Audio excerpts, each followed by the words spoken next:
and give a round of applause to the drill cadets of the PPSA BJMP class of 2025. Ladies and gentlemen, prepare yourselves to witness a remarkable showcase of precision, discipline, and operational readiness. Today, the BJMP cadets will demonstrate advanced tactical maneuvers and the fundamentals needed to showcase it, all of which are in line with securing public safety and upholding justice. From the esteemed Philippine Public Safety Academy, the jail cadets of the Madayaw Lahi class of 2025 now Madayaw Lahi upper class. Upper class. Sila yung jail. Oh, first owner, honey. Upper class na yan.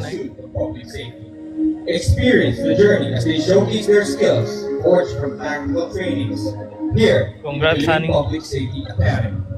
Power top.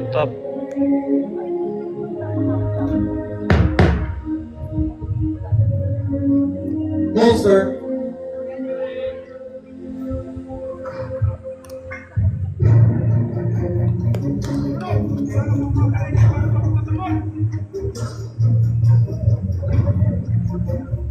Our mission begins with the mastery of tools of engagement, pistols and rifles, both to serve the synchronization, the discipline, the readiness to respond.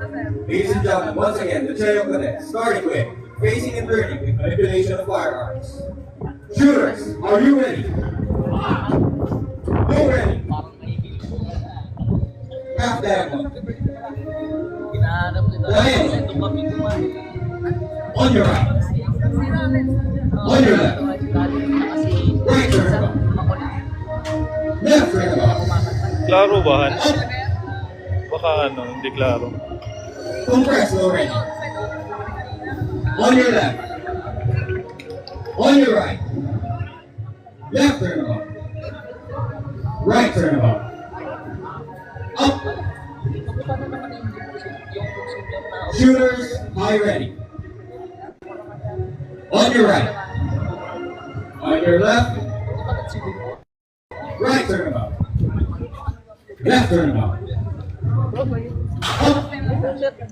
Ayun. Parang kamukha And ni lastly, yung Angel shooters, Locsin dati, high no? forward. Yung kamukha ni Angel Locsin sa On your yung left. officer na, nag-graduate na. On your right. Itong nasa unang sa harapan ulit. Left turn about.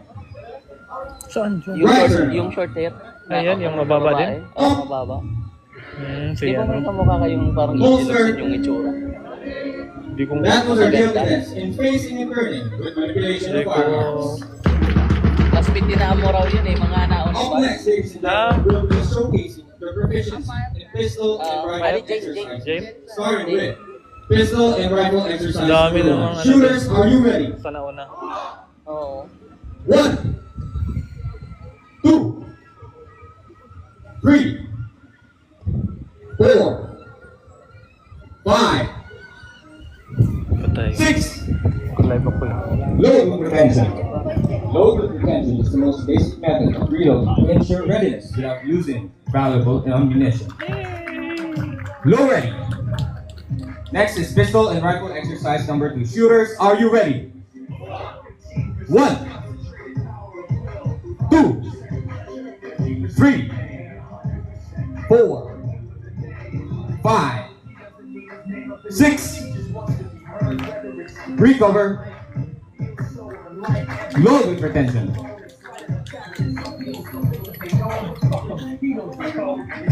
Low ready. Up next, pistol and rifle exercise number 3. Shooters, are you ready? 1, 2, 3, 4, Ang init. 5, 6.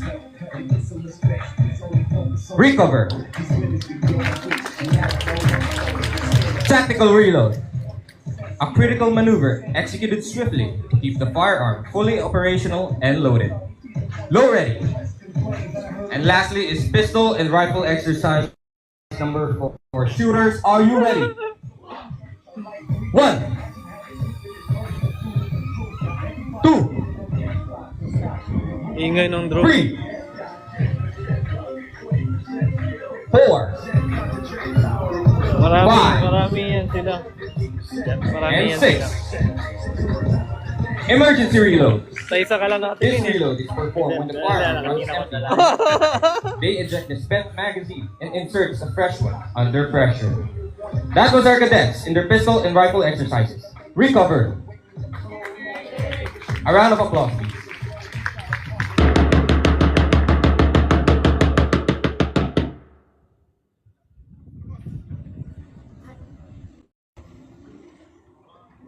Long before tactics were manuals, they were movements rooted in tradition, born of survival. Here, our cadets fused ancient Filipino Kali with modern mixed martial arts.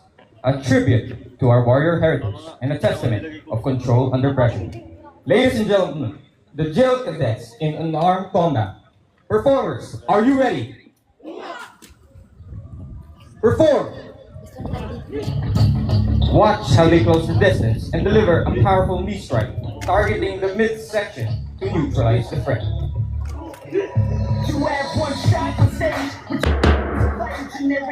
Up next is weave in, weave out. Performers, are you ready? Perform! A fluid combo of evasion and offense. The cadet slips the attack, counters with a hook, an uppercut, and finishes with a powerful knee strike. Fast, sharp, and decisive. Next is Asterisk with Paka. Performers, are you ready? Perform! This is Asterisk footwork with Paka, a dynamic movement for quick angle changes while maintaining weapon control. Watch as the cadet shifts position swiftly, ready to strike with deadly precision.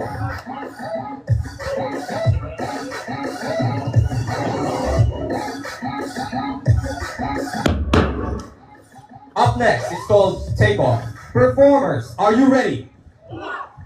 On your right, take off. On your right, take off. On your right, take off. On your right, take off. Swift forward burst, followed by 2 rapid strikes. It's an aggressive move to gain ground and overwhelm the threat with speed and power. Next up, knife drill number 1. Performers, are you ready?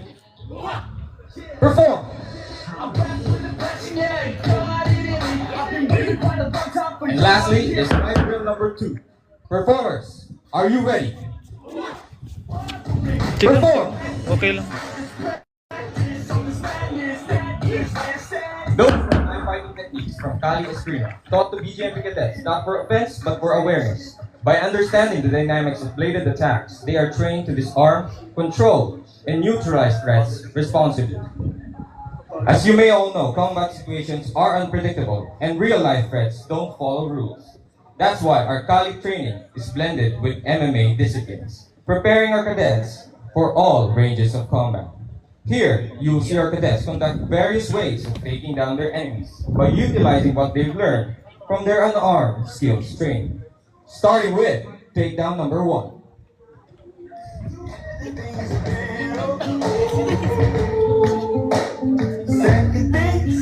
A judo throw called Osoto Beri, followed up with handcuffing.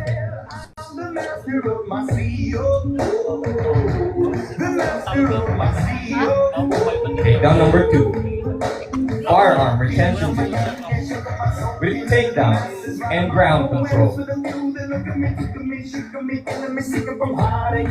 And lastly, finishing it with a handcuffing technique. Kaya pala na-dislocate yung isa? Takedown number 3. Andyan si Parotya? Wala. Unarmed combat featuring firearm disarming, followed by control. And you will never forget handcuffing techniques. Takedown number 4. Knife disarming technique, concluding with a rear naked choke for threat neutralization and control. Takedown number 5. Mounted under pressure. The defender escapes with a hip throw, gains distance, and finishes with a osotogari, taking him down. A round of applause, please.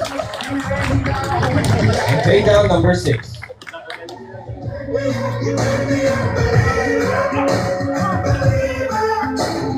The integration of traditional boxing with mixed martial arts elements, featuring stand-up striking, takedown defense,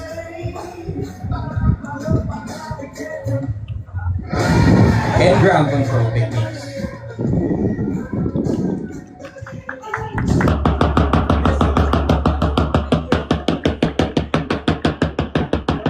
Grappling through weapon retention, whether standing or on the ground, against armed or unarmed threats. Our cadets are always prepared, focused, fearless, and ready to respond.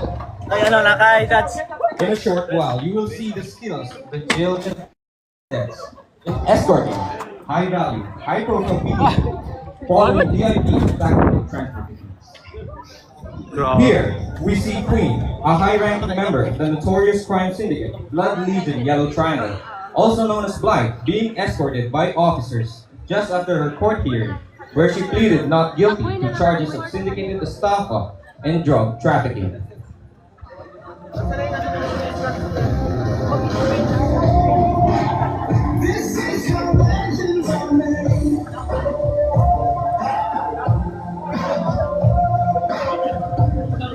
The escorts move in diamond formation right after leaving the courtroom, when suddenly media personnel swarm the formation with hopes of getting a statement from our PDL.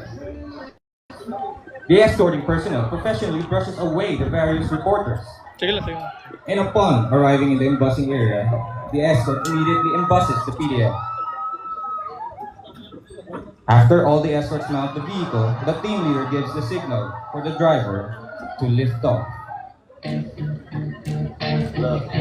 They take off en route back to their jail facility. One shot. The convoy vehicle behind them, carrying the Overwatch team, readily follows them upon their takeoff. Yo.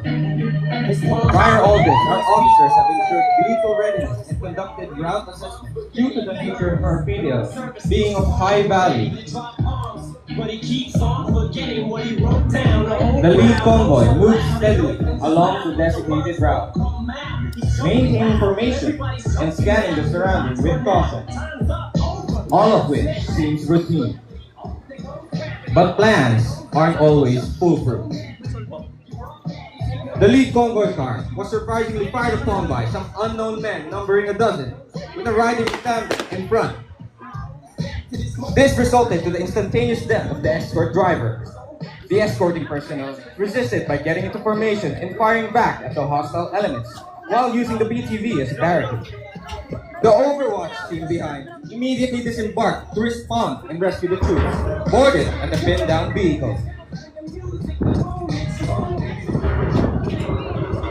The PDL is unharmed and seems to be the target of rescue with unknown elements. The team leader of the Overwatch team then gives the command, executing the first maneuver to reach the victims of the chaos.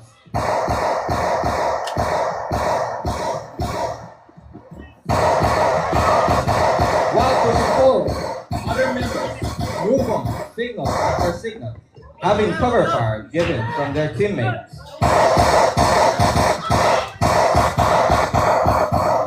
They still continue to fire and take cover, all at the same time, until they reach the pinned-down vehicle and extricate their team members, who might still be alive. After several rounds of moving, setting cover fire, and moving again, one of the Overwatch team members finally reaches near the vehicle.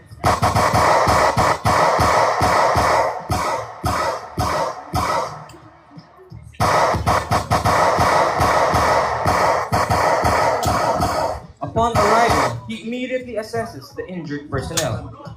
He then provides first aid by using a tourniquet to the injured member's wound.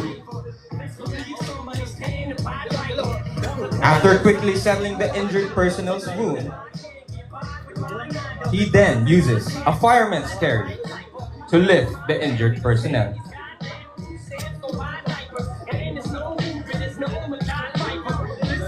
While another escort member carries the unharmed Fido, Queen of Blight, and ran towards their overboard vehicle, while others would provide cover fire. As you can see, the team leaders and his members provided cover fire.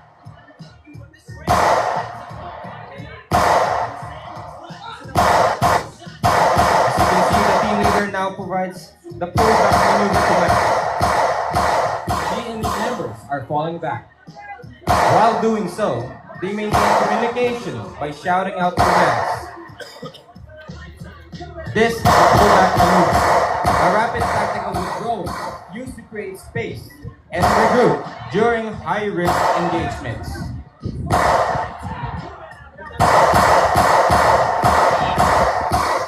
You can still hear the team leader of the group shouting out commands, one after another, as they move from cover to cover for protection, so as to keep themselves safe and bullet-free while on the move.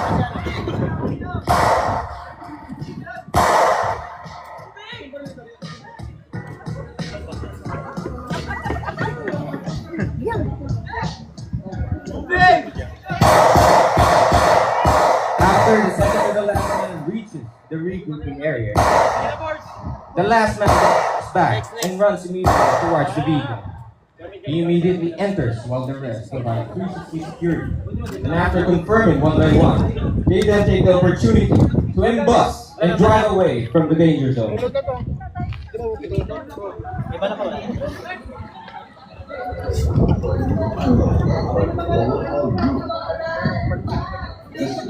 Walking drill formations are crucial in VIP escort scenarios. These formations ensure the VIP is surrounded and protected from all sides. Dito na yung part. Formations like the diamond allow the security teams to move the VIP smoothly through various environments, whether it's a crowded area or an open space. The ability to adapt formations based on the situation and threat level is vital.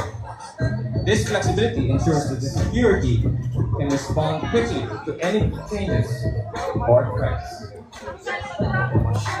In an escort scenario, threats can emerge unexpectedly.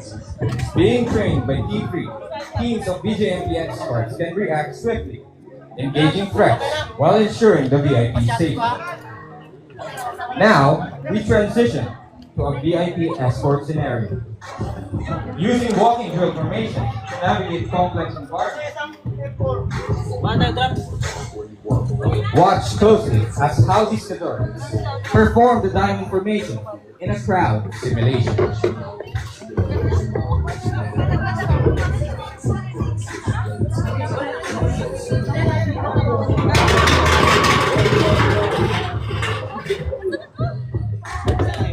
In this scenario, you can see our VIP, Honorable Rodel Alba, arriving at the designated debussing area. The escorts then proceed with debussing. You can see the team lead first check their surroundings prior informing his members to conduct a coordinated exit of personnel and the VIP from their vehicle.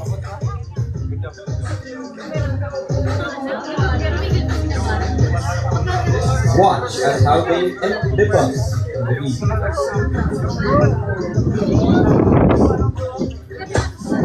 The escorts moved the entire information to safety their VIP and proceeded to move forward to their destination, while still practicing scanning religiously.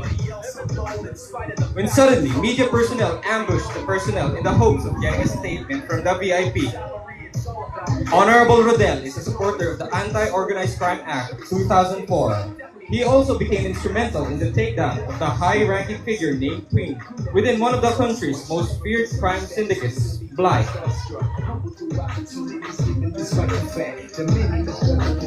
The VIP received a phone call. The team's formation shifts, giving him privacy. The call was a news break of a BJMP transport vehicle being ambushed, carrying the so-called Queen of Life. He was informed that an attempted rescue by her syndicate turned deadly, resulting in multiple casualties of enemy and friendlies alike. With the pursuit call still ongoing, an unknown group of men suddenly fired at them. Guess what? Immediately collapsed to win formation to provide fire superiority against the opponent. As you can see, the closing officer is prioritizing the safety of the VIP by driving into a safe area away from the kill zone. The team lead commands the people to fall back. The remaining escorts tries to immediately clear away from the scene, but unfortunately perishes due to the numbers advantage of the enemy.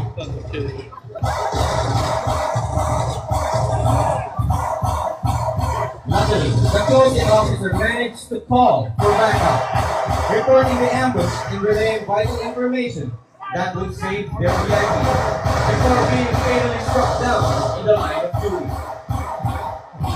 The VIP, Honorable Rodel, is then taken into custody by the hostile elements, whom were members of the crime syndicate Flight, keeping him in one of their safe houses.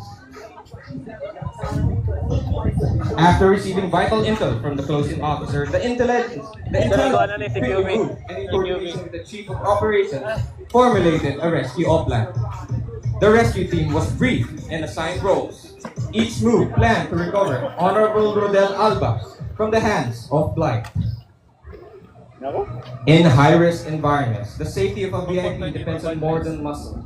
It requires discipline, planning, adaptability, and relentless commitment to the mission. Our officers train to not only react, but to overcome. This is tactical professionalism. This is the Bureau of Jail Management and Penology. The final scenario is a highlight of our cadets doing close quarter battle. You can now see two vehicles carrying Alpha and Bravo team arriving near the identified takeoff. Alpha and Bravo debuses from their vehicle. They prepare themselves by going into formation before going in, team by team, with Alpha in the lead, to the safe house. What you're seeing right now is a high-risk, coordinated room clearing operation. Alpha team leads the assault, preparing to enter by getting each member into formation.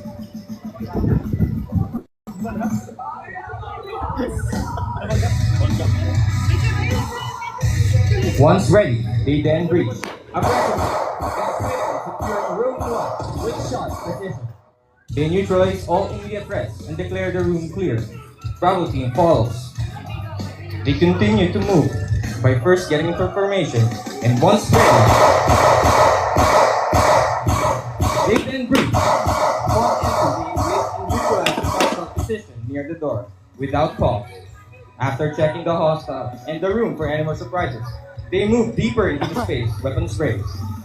They spot the package held hostage by an armed suspect. The suspect drops his weapon and complies. The package is immediately pulled to safety while the suspect is restrained with handcuffs. Bravo team splits into two teams. Bravo 1 immediately moves to secure the package, moving toward their vehicle to embuss and drive away from the area. Moments later, Bravo 2 exits with the detained hostile while under guard and also proceeds to embuss in their vehicle before driving away. All of this were done following the plan they formulated up till the last letter. A seamless execution, tactical, deliberate, and controlled from entry to exit. CQB is unforgiving. Every inch matters,